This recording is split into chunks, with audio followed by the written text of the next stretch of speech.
യുദ്ധവുമായി ബന്ധപ്പെട്ട് ഗൾഫ് രാജ്യങ്ങളിൽ ആശങ്കപ്പെടേണ്ട സാഹചര്യമില്ലെന്ന് Lulu group chairman M A. Yusuf Ali അറിയിച്ചു. ഏത് സാഹചര്യവും നേരിടാനുള്ള ശേഷി ഭരണാധികാരികൾക്കുണ്ടെന്നും അബുദാബി ചേംബർ ഡയറക്ടറുമായ യൂസഫ് അലി പറഞ്ഞു. പിന്നൊരു കാര്യം, ഈ രാജ്യത്തിന് എന്ത് സംഭവിച്ചാലും അതിനെ പ്രതിരോധിക്കേണ്ട കഴിവും പ്രാപ്തിയും തൻ്റെ ഇടവും ബുദ്ധിയും സമ്പത്തുമുള്ള GCCയിലെ ഭരണാധികാരികളാണ്, ഗവൺമെൻറ്റാണ്. അത് അതിൻ്റേതായ രീതിയിലും രൂപത്തിലും ഭാവത്തിലും അവരത് നിർവഹിക്കുന്നുണ്ട്.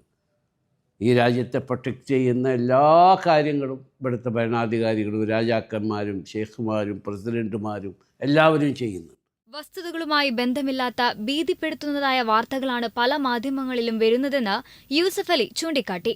തെറ്റായ വാർത്തകൾ നൽകുന്ന മാധ്യമങ്ങൾക്കെതിരെ നടപടി സ്വീകരിക്കാൻ ബന്ധപ്പെട്ടവരുടെ യോഗം തീരുമാനിച്ചതായും എം.എ. യൂസഫ് അലി അറിയിച്ചു. ഇല്ലാത്ത കാര്യമുണ്ടാക്കി നമ്മുടെ നാട്ടിലുള്ള അമ്മമാർ, അച്ഛന്മാർ, പെങ്ങന്മാർ, അല്ലെങ്കിൽ ഭാര്യമാർ, അല്ലെങ്കിൽ കുട്ടികൾ, അവരൊക്കെ പാനിക്കാക്കാണ്ടിരിക്കുക. അങ്ങനെ ഒന്നും ഈ ഗൾഫിലില്ല. ഈ സമയത്ത് ആവശ്യമില്ലാത്ത ഗോസിപ്പ്, ആവശ്യമില്ലാത്ത AI സൃഷ്ടി, റൂമേഴ്സ് ഇവിടെ ഇങ്ങനെ ടെലികാസ്റ്റും ചെയ്യുന്നുണ്ട് കുറേ ആൾക്കാർ. ന്യൂസ് ഡെസ്ക് ജീവൻ.